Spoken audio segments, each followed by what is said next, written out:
Have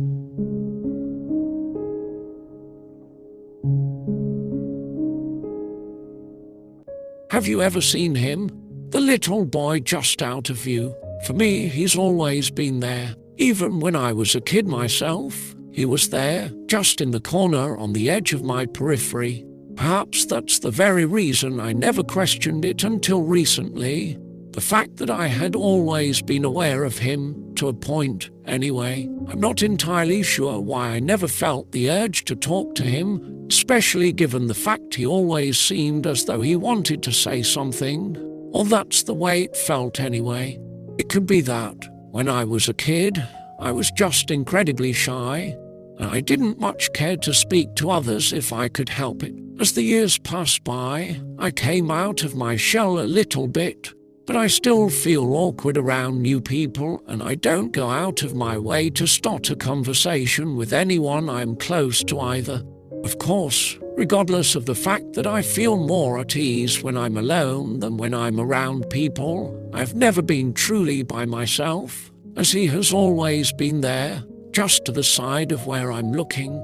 I asked my dad about him once, to see if he had ever seen him. He made a strange expression when I approached him with it, but he wouldn't give me an answer. Whether or not he was familiar with the boy, or if he just feared I may not be of the most sound and stable mind with my claims of seeing someone that nobody else appeared to, he gave me one simple instruction: don't ever talk to him. So I didn't. It wasn't that hard to do, as he was still only to the side of my vision, but I could always feel his eyes on me. When I would awake in the middle of the night due to the frequent nightmares that plagued my younger years, I could still feel him staring at me. Even with my night terrors, I was never a leave the light on sort of kid. I liked the darkness. I liked being hidden behind the shadows. I liked not having to see the shaggy blonde hair to the far left of my vision for a time, but I knew he was still there. When I showered, he would be just out of reach in the bathroom. When I ran around playing, he would follow along, though he never seemed to actually move. He just drifted along beside me, still in that same static, upright pose. When I went swimming at the public pool, he would be under the water with his unmoistened hair floating to my left, still staring at the white of my eye. No matter where I went or what I did, he would come along for the ride. My dad never brought back up the question I asked him that day, aside from the occasional check-in, to ensure I was staying true to my promise that I would not speak a word to the mysterious child. Unfortunately, this would bring the knowledge of my passenger to the forefront once more. I had learned to ignore him for the most part, but should I be reminded, or absent-mindedly attempt to chase him down with my eyes, he would consume my thoughts for a time. You know how you get those floaters in your eye, and you sort of trace your vision in pursuit of them on occasion? That's what it felt like. As soon as you acknowledge those dumb things, they're all you can see for a while. Imagine that, but with a shaggy blonde kid, who may have been anywhere between 5 and 10, I couldn't exactly get a full visual of him to narrow down features and the like, but I did try sometimes, especially on those occasions when he was the only thing I could focus on.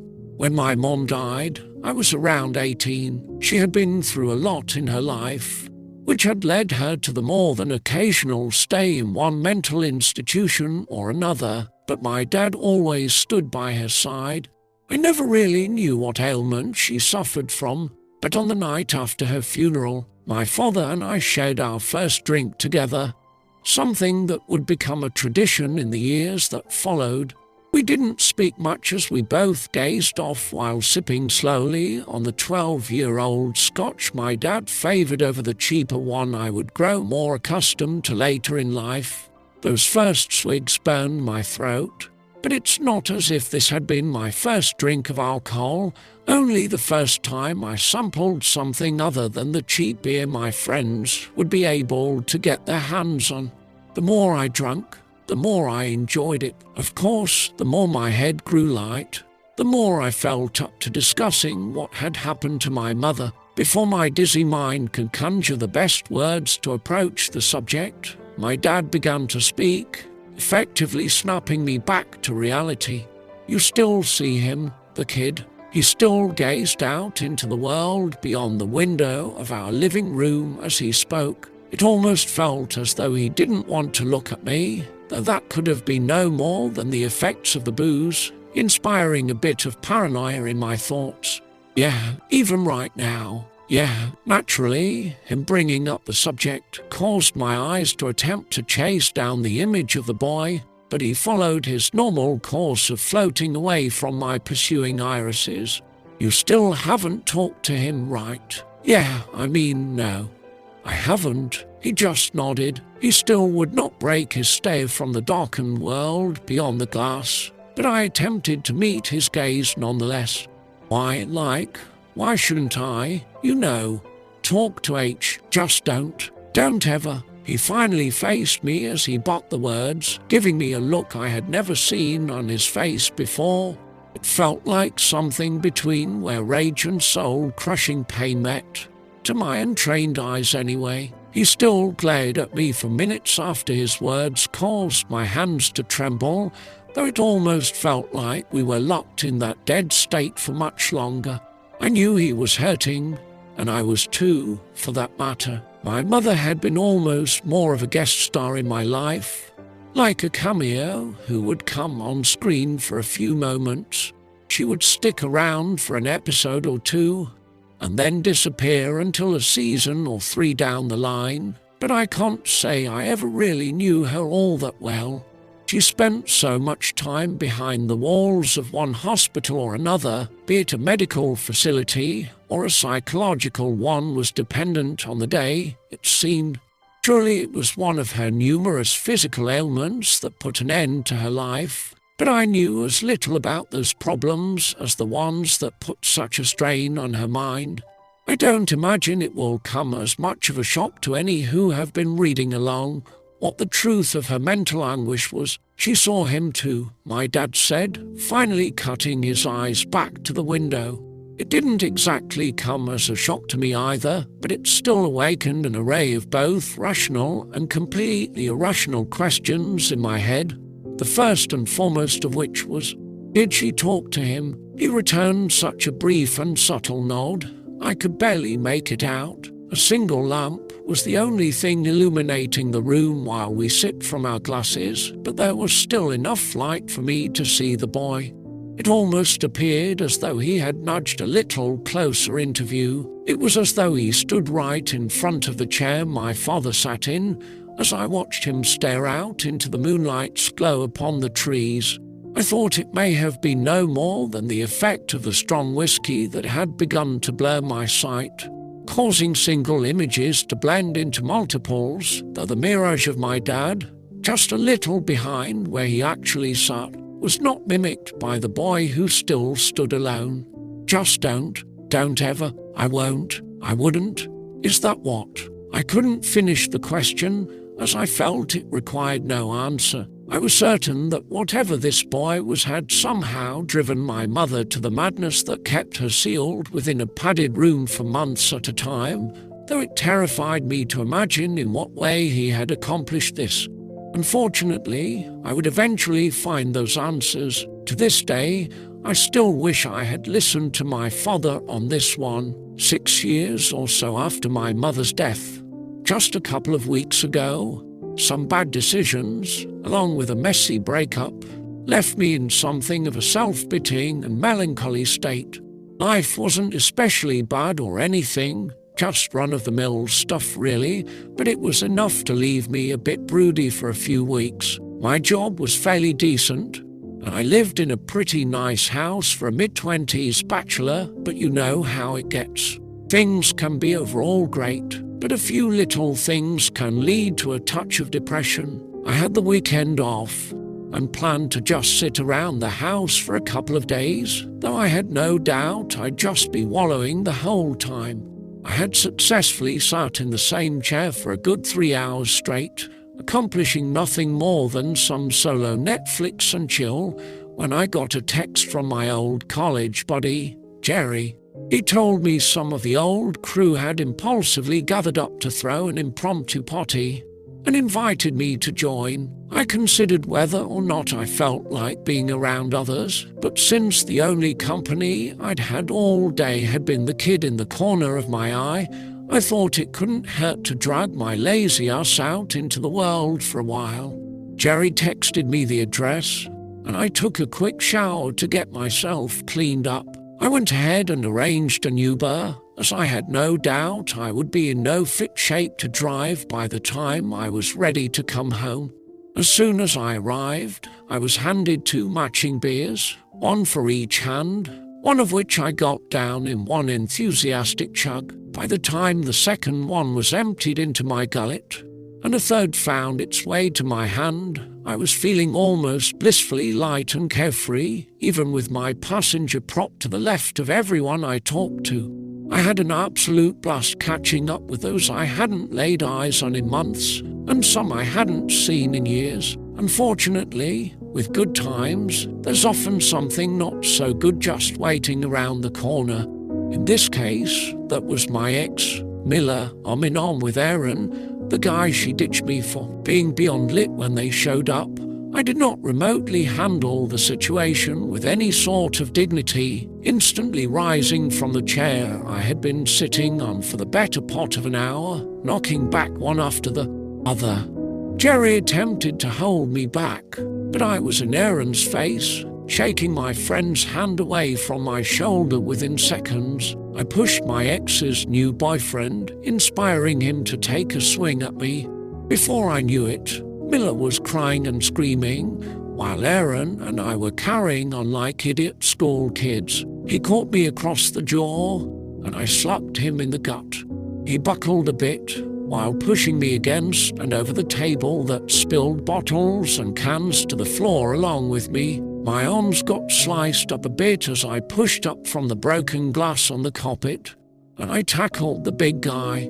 We hit the ground, and I kept punching at his face, while my ex attempted to pull me off him. I was so blinded to everything but my desire to lash out at the poor bastard who had the nerve to steal my girl that I barely noticed when I caught her across the jaw when I reared back to knock another dent into my target's face. After I landed the hit, a couple of the guys pulled me away from the guy who was bruised and bleeding on the floor, and I finally realized what I'd done. I felt awful when I saw her crying while holding her mouth with a stream of scarlet leaking between her fingers. I went to lean down and attempt to help her while practically begging for forgiveness when Jerry pushed me back. "Just go, man," he said, pointing to the open door. "But I didn't mean to." "But you did. Just go. You've done enough." He turned his back to me, leaning over to help Miller while she sobbed on the floor. I looked around to see every single eye on me, each with their own accusing stare. I felt my face flush with embarrassment and guilt, while my stomach began to churn. I did what was asked of me and took off out the door, not so much as looking back. I had no idea where I was, and I didn't even care. Not only had I hurt the woman I still loved, but I had very likely broken every one of the bridges between my only friends and I. My head was spinning, and my gut was still in knots, but I just kept on staggering onwards, not giving too much of a shit if I ever found my way back home. After a while, my legs gave out, and I dropped to the concrete, retching into the ditch to my right. I felt awful, both physically and emotionally. I just sat there for God knows how long as cars sped one way or the other on the road beside me. Eventually, after having grown repulsed by the scent of the alcohol on my clothes, and even more so by what I had ralphed into the grass, I finally picked myself back up, pulling my phone from my pocket to arrange a ride back to my home. I wasn't exactly at any particular address at the time, so I just strolled to the gas station I saw in the distance and waited for my driver. I didn't reply a single word to any of the small talk the brunette behind the wheel attempted to send my way, but I did give her a token thank you when she pulled up in front of my house. I just dropped into my favorite recliner when I got back in, absent-mindedly flipping the TV on, hopeful to distract my troubled thoughts. It was while I sat there, both feeling sorry for myself, as well as nauseous and loopy from the booze, that I mindlessly spoke the words that would change my life from that day on. "Stop looking at me," I yelled to the boy in the corner of my eye, after feeling his stare carve into me for far too long. Perhaps it was that lingering shame of feeling every eye in the living room of my friend's home glaring at me that caused me to scream out to the child nobody else could see. Maybe I was still hammered and didn't quite realize what I was doing. It could be that somewhere in my chaos-fueled thoughts, I actually wanted to be punished for my actions.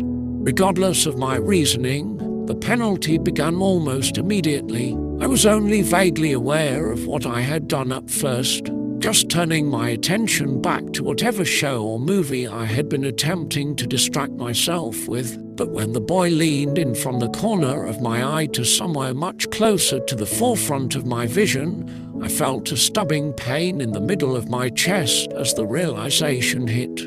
He was leaned over at the waist, as though he were peeking around a corner, but he was most definitely looking back at me with wide, colourless and blank eyes. Had they always been like that? I wondered to myself, while I fought to look away. After a while, I gave into my spinning head, passing out on that same chair. When I woke again, sometime in the middle of the night, the boy now stood in the dead centre of my vision, still glaring at me with that empty stare. I turned to the left, he followed. To the right, he drifted along with me. He looked to be maybe 10 feet in front of me, but no matter where I looked, his static pose would not falter. Though my pulse was quickening with the growing fear that I would now be forced to endure his now being perched before me from now on, I staggered to my bedroom, with the child guiding the path before me. I dropped into my bed to see him with his back seemingly flat against the ceiling, still staring down at me. Even when I closed my eyes, his image remained, surrounded by the darkened nothingness. Fortunately, I was still both physically and mentally exhausted, so I found my way back to slumber, but he was waiting for me when I awoke. I had rolled onto my side through the night, so when I came back to awareness, it looked as though he hovered above the ground sideways. I felt tense all over as I pulled myself free of the blankets, following the boy who faced me in the direction of my bathroom. My shower wasn't large by any means, but it looked as though he was embedded into the tiles while I washed myself. He stood against the back wall while I dried myself off, and floated across the floor in front of me as I walked back to my bedroom to fetch some clothes. Even when I held up my phone to place the call to my father, he peered over the top of it. As my finger hovered above the icon of the goofily grinning picture my dad had allowed me to take some years ago, I closed the application. I wasn't quite ready to admit that I had indeed done the one single thing he warned me against. I attempted to convince myself I could live with this. I had gotten used to him being in the corner of my eye. Surely I could grow accustomed to his new position. I tried to persuade myself to believe this, though my heart continued to beat at a much faster rate than usual. As the day progressed, my mind was consumed both by the mess I had made of my friendships the previous night, almost as much as the child I could no longer escape. I could still see my television around the kid, but he would not exactly move out of the way enough for me to get a full view. Still, I hoped I could handle it. Yes, this was bordering on a full-on disability, as I only had partial vision around the damn kid, but I could deal with it. Sure, I was trembling all over and felt as though I had to convince my lungs to continue doing their job, but I could do this. There are far worse ailments that others deal with on a daily basis. After all, that's what I told myself anyway. That day ended the same way, with the boy pressed against the ceiling, but the morning was a little different this time. As I lay on my side, Staring at the vacant eyes, the boy began to move. I sat straight up, unable to look away, and believe me, I tried. His head loosely flipped around as he casually strolled closer towards me. I even tried to back away from him, but that only made it appear as though he was moving in faster. Every muscle in my body tensed as I watched him close the gap between us, with his soundless steps far slower than my racing heart. He stopped around 5 feet away from me, but he did not stand still anymore. He swayed from side to side, with his arms lazily swatting his hips like dangling pendulums. I even felt my head following him as he idly wobbled from left to right, transfixed by the disturbing image, while the pulse in my neck felt as though it was fit to burst. Now that he was closer, I could see that his skin was somewhat translucent, revealing veins and rippled muscle tissue beneath the surface. There was a subtle throbbing at his temples, which felt as though it beat in time, the blood pushing through me. I had never paid much attention to his clothing before, but now that he encompassed a far more significant amount of my field of vision, I saw that he was not dressed like someone from this time period. He wore a white short-sleeved, button-up shirt, with a sort of tweed-looking vest and similarly patterned shorts. His grey socks came about halfway up his shins, and down to brown, dressy-looking shoes. All of his clothes appeared to be laid in dust or soot, but his pale, see-through flesh looked abnormally clean in contrast. Even the shaggy, short blonde hair looked clean, albeit a bit messy. Though it was now quite a bit trickier to see too much around the kid, I still tried to go about my day as I had the previous one. But I was growing more and more afraid that I could not handle this after all. He followed in front of me for every step I took, and though he still did not completely distract me from my self-loathing, he sure as hell didn't help my chaotic thoughts. Part of my mind attempted to convince me I deserved this, but I wouldn't buy into it. Yes, I had acted like an idiotic and immature teenager at the potty, but nobody deserves whatever the hell this was. The next day, he moved closer again, stopping only 2 feet from my face. I could even smell him now. A rancid stench of decaying flesh followed the child and I wherever I attempted to go. On the 4th day, he stopped directly in front of me, and I could swear I felt my nose making contact with his. I screamed out from a combination of fear and exhaustion, able to control neither my shivering gooseflesh nor the pounding in my chest. I continued to yell and curse, while swatting my hand through the image I could no longer even hope to distract myself from. Even when I closed my eyes, he was still there, surrounded by only the darkness. By the time my rating fit came to a close, I felt light-headed and queasy, both from my rapid pulse, as well as the noxious stench the hollow child carried with him. As the hopelessness of my circumstances began to consume me, I reached my trembling fingers up to my eyes, honestly considering the notion of clawing them from their sockets. I clenched my fists before they made it to their target, but I could not escape from the idea that this may very well be my only way out of this. It was becoming more and more difficult to breathe, forcing me to either calm down or just allow the borderline hyperventilation to cause me to pass out. In all honesty, I leaned to the latter, but I knew he would still be waiting for me when I came to. Once I finally managed to regulate my breathing to something still far more erratic than my normal breathing patterns, I focused my attention back on the boy, though that wasn't exactly hard to do as he was practically the only damn thing I could see anymore.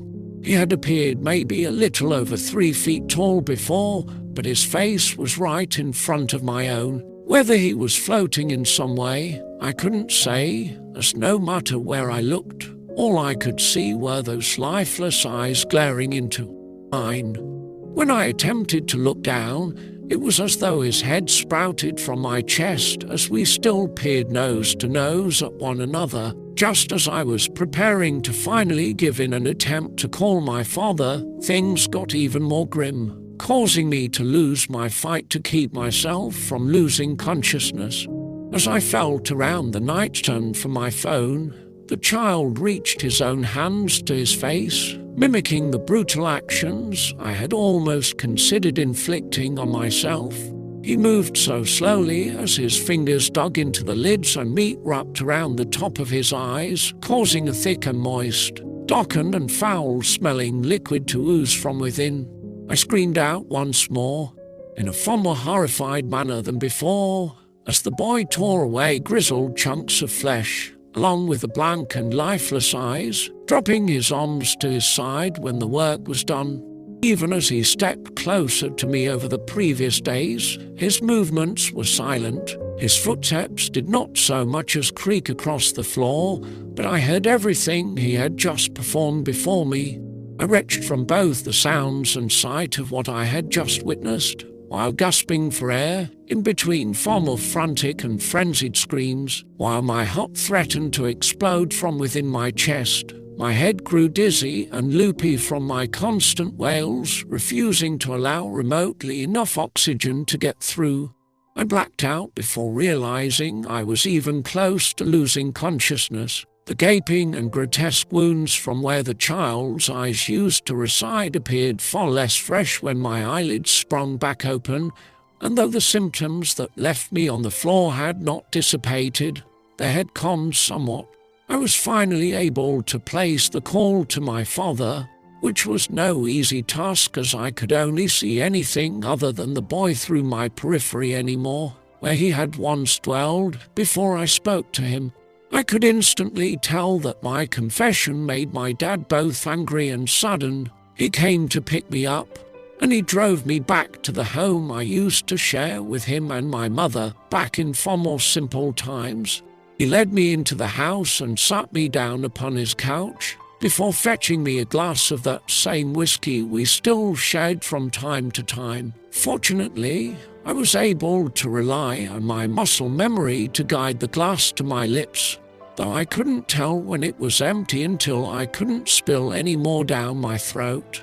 After allowing the drink to lighten my head somewhat, my dad shared the story of how the boy drove his wife to the brink of madness and beyond, something that I likely had to look forward to before much longer. She was a few years older than you when she talked to him. His voice sounded tired as he spoke, though I couldn't tell what expression he wore, as he was hidden from me behind the hollowed-out eyes of the young boy. She'd seen him her whole life, just like you. Don't know what drove her to break the silence between them, but it happened pretty quickly after that. We'd already been married for some years before then, and I'd heard her talk about him from time to time, how he just stood in the corner since she was a little girl. She even talked to her optometrist about it when she was younger, but they didn't take her seriously, just chalked it up to her being an imaginative kid. I could hear his voice tremble while he spoke. He would frequently clear his throat, as if to regulate his words, or avoid tears from escaping down his face. Of course, he may have been sobbing the whole time, for all I could see. The whiskey was helping me maintain a degree of composure, along with being in my dad's company, but I still shook from head to toe, my heart still raced, and my stomach continued to lurch. After a few weeks of the boy being all she could see, I had to check her into the hospital. They kept her for a good many months, but I could visit her most days. You weren't even a whole year old by then, so you likely don't remember that first time. Of course, I'm sure you remember some of those later times she was put away for a time. Honestly, the majority of my memories of my mom were during visitations to one facility or another. When I was quite young, I didn't give it much of a second thought. I just assumed it was normal, or at least not far off it. She always seemed so happy to see me, but now that I really think about it, she rarely actually looked right at me. She would face me when we spoke, but our eyes would only meet on occasion. Of course, I now fully understand why that was the case. For a while, they found some drugs that helped her some. She said he was still there, but he wasn't a solid, almost sort of see-through. Of course, every different prescription that had worked for her would only help for a while. She got almost a year out of one of them, but others only get her through a few months at best. We'll get you to see those same doctors that helped her, well, as much as they could anyway. There were those times when she shared the house with my father and I do recall some truly happy days, but she always did seem somewhat distant. They would never last for long, though. She would always have to return to that hospital sooner or later, and my dad seemed even more lost every time we would have to take her back there. I never told you how she died. I felt his hand on my shoulder, and I reached mine to meet it. He felt as though he was shivering too, but it may have simply been no more than my own body tremors and spasms. She told me about how things got progressively worse, but I can't say that I believed her or really understood at first. Sometimes wonder if things could have worked out differently. If wasn't until that last time she got to come home that I knew I should have listened. It only ended up being for one day, so I didn't even tell you about it. Since you were spending the weekend with some friends, she seemed so happy to be home at first. She was herself again, you know. That night, I woke up to the sound of her screaming out. I went running to where it came from. She'd taken a pair of scissors to her eyes. Thought she could escape him if she couldn't see. Thing is, after that, he was all she could see. I was only vaguely aware of his grip tightening on my shoulder as my trembling was growing more and more intense by the second. The more he spoke of what my mother endured, the more I realized how screwed I really was. I had already been terrified by the idea of what my life could become before I called my dad, but the more his tale of my mother's suffering progressed, the more I feared my own sanity would not last. I hadn't been permitted to visit her over that last year, but my dad would still go just about every weekend. He always looked so strained and sad when he'd head out, but I couldn't have known the truth. I felt my father's grip release as he sat down, wrapping his arm around me. After what she did to herself, she went back to that hospital. Well, after the emergency room docs did what they could for her. After a few weeks, I was able to visit her again. She wasn't even almost who she used to be anymore. What came next? I don't know if the boy was mad because of what she did, or if it was just the next step, but he started hurting her. I felt my jaw hang limp and loose. I wished I had listened to his warning in the first place, but I could have never imagined the kid could inflict physical pain. If nothing else, even if this would likely drive me to madness, I knew now that if I had actually torn the sight from my eyes, it seems it would have only made things much worse for me.